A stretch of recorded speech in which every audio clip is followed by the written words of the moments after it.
లోకరక్షకుడైన యేసుక్రీస్తు నామమున మీ అందరికీ నా యొక్క ప్రత్యేక వందనములు. ఈ ఉదయకాల సమయమున దేవుడు మనకిస్తున్నటువంటి వాగ్దానమును చదువుకుందాం. 3వ దావీదు కీర్తన 8వ వచనము. రక్షణ యెహోవాది, నీ ప్రజల మీదకి నీ ఆశీర్వాదము వచ్చునుగాక. ఆమేన్. దేవునికే మహిమ కలుగును గాక. ఈ ఉదయకాల సమయమున దేవాతి దేవుడు ఈ యొక్క వాగ్దానము ద్వారా మనందరితో మాట్లాడుతూ ఉన్నారు. ఈ యొక్క వాక్యమును మనం జ్ఞాపకం చేసుకుంటే, దావీదు భక్తుడు తన జీవితంలో జరిగిన ఒక అనుభవాన్ని జ్ఞాపకం చేసుకుంటున్నాడు.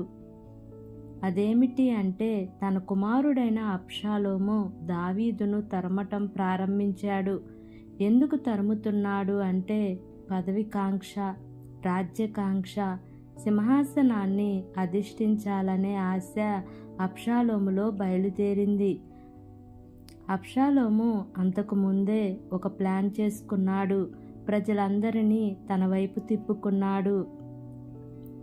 తన తండ్రి మీదకి తిరుగుబాటు చేయటానికి అబ్షాలోము సిద్ధపడ్డాడు. అప్పటి వరకు కూడా దావీదుకి తోడుగా ఉంటూ ఒక సలహాదారుడుగా ఉన్న అహీతోపేలు కూడా అబ్షాలోముతో చేరి దావీదు యొక్క నాశనముని కోరుకున్నాడు.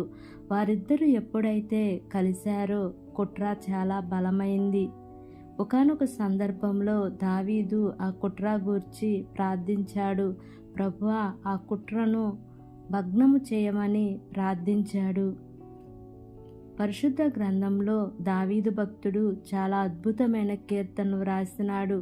తన జీవిత అనుభవాలలో నుంచి దేవుడు తన జీవితంలో చేసిన మేలులను, ఉపకారములను తలంచుకుంటూ దేవుడు తనను ఏ విధంగా భద్రపరిచాడో, ఏ విధంగా కాపాడాడో, ఏ విధముగా తనను అనేకమైన ఉపద్రవాల నుంచి విడిపించాడో అవన్నీ కూడా వ్రాస్తూ దేవునిని స్తుతిస్తూ పరిశుద్ధ గ్రంథంలో రాసినాడు.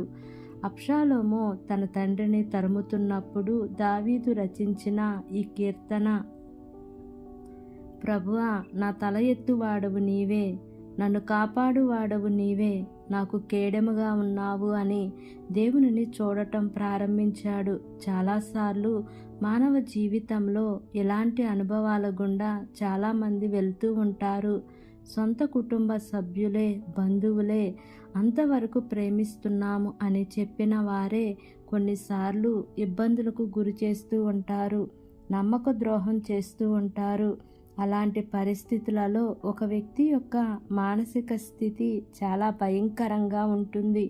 తట్టుకోలేని పరిస్థితులలోనికి వస్తాడు. సొంత కుమారుడు ద్వారా తరుమబడుతున్న దావీదు పరిస్థితి కూడా అలాంటిది. బయట వాళ్ళు ఎవరో తరిమారు అంటే అది వేరు, కానీ సౌలు తరిమాడంటే తరువాత సంగతి, గొల్యాతు శాసించాడు అంటే తరువాత సంగతి, ఫిలిస్తీన్లు తరిమారు అంటే తరువాత సంగతి. కానీ తన కొడుకే తనను తరమడం అనేది దావీదు జీర్ణించుకోలేకపోయాడు. కాళ్లకు చెప్పులు లేకుండా అరణ్యంలో నడవటం ప్రారంభించాడు.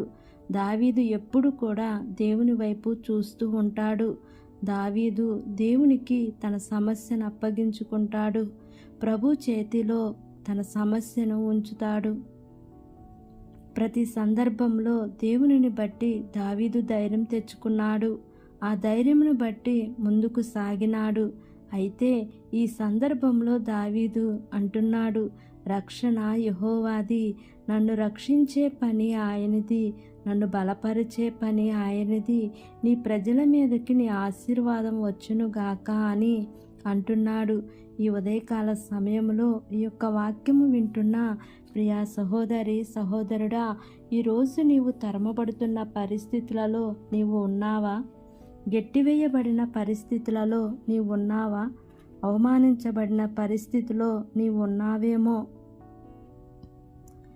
ప్రజలందరూ నిన్ను చూసి గేలి చేస్తూ ఉన్నారేమో, అపహాస్యం చేస్తూ ఉన్నారేమో. కానీ నీవు ఒక్కసారి దేవుని వైపు చూడు. ఆయన నీ రక్షణకర్త. దేవుడే నీకు రక్షణ ఇవ్వాలి. ఏ మనుషులు కూడా నీకు రక్షణ ఇవ్వలేరు. దేవుడే మనిషిని కాపాడాలి. ఆయన చేతికి మన జీవితాలు అప్పగించుకున్నప్పుడు ఆయన మనల్ని రక్షించువాడై ఉన్నాడు. మన పాపముల నుండి, ఆ భయంకరమైన బానిసత్వం నుండి తన రక్తము ద్వారా మనల్ని విడిపించువాడై ఉన్నాడు. కాబట్టి ఈ వాగ్దానమును నమ్మి ఈ వాగ్దానం ప్రకారంగా జీవిద్దాం. దేవుడి వాగ్దానము మనందరి జీవితములలో నెరవేర్చబడును గాక. ఆమేన్. ప్రార్థన చేసుకుందాం. ప్రేమ కలిగిన యేసయ్య, కృప కలిగిన దేవా, నీకు వందనాలు తండ్రి. నీకు స్తోత్రములు ప్రభువా. ఇంతవరకు నీ కృపలో మమ్మల్ని కాచి కాపాడిన విధానాన్ని బట్టి నీకు వందనాలు తండ్రి. ఈ ఉదయకాల సమయమున మీరు మాకు ఇచ్చినటువంటి ఇటు వాగ్దానాన్ని బట్టి నీకు వందనాలు ప్రభువా. ఎంతమంది బిడ్డలు ఈ వాక్యమును విని ప్రార్థనలో ఏకీభవిస్తున్నారో తండ్రి, ప్రతి కుటుంబాన్ని మీరు జ్ఞాపకం చేసుకోండియా. నీ మేలుల చేత వారిని తృప్తిపరచమని అడుగుచున్నాను తండ్రి. ఏ కుటుంబంలో అయితే నా ప్రభువా శాంతి సమాధానం నెమ్మది లేక జీవిస్తున్నారో తండ్రి, అట్టి కుటుంబాలలో మీ యొక్క శాంతిని సమాధానంను నెమ్మదిని మీరు వారికి అనుగ్రహించమని అడుగుచున్నాను ప్రభువా. ఏ ఆశీర్వాదం కోసమైతే నా ప్రభువా ఏ కుటుంబం అయితే ఎదురు చూస్తూ ఉన్నారో తండ్రి, అయా దేవా అట్టి ఆశీర్వాదములను నా తండ్రి వారి కుటుంబాలకి పంపించమని మిమ్మల్ని వేడుకుంటున్నానయ్యా. మా దేశమును పరిపాలిస్తున్న ప్రతి అధికారుల కుటుంబాలను మీరు జ్ఞాపకం చేసుకోండి అయ్యా. వారందరికీ మంచి ఆరోగ్యమును దయచేయండి దేవా. వారు ఏ పని చేసినానో ప్రతి పనిలో మీ యొక్క సఫలతను ఉంచండి దేవా. అయా ఈ దినము నూతనంగా ప్రారంభిస్తున్న ప్రతి కార్యక్రమంలో మీరు ముందుండి నడిపించమని, వారు వెళ్ళుచున్న మార్గంలో నా ప్రభు నీ దేవదూతల కాపుదల ఉంచమని నా యొక్క ప్రార్థన ఆలకించి అంగీకరించమని నజరేయుడైన యేసు అతి పరిశుద్ధ నామమును అడిగి వేడుకుని పొంది ఉన్నాము తండ్రి.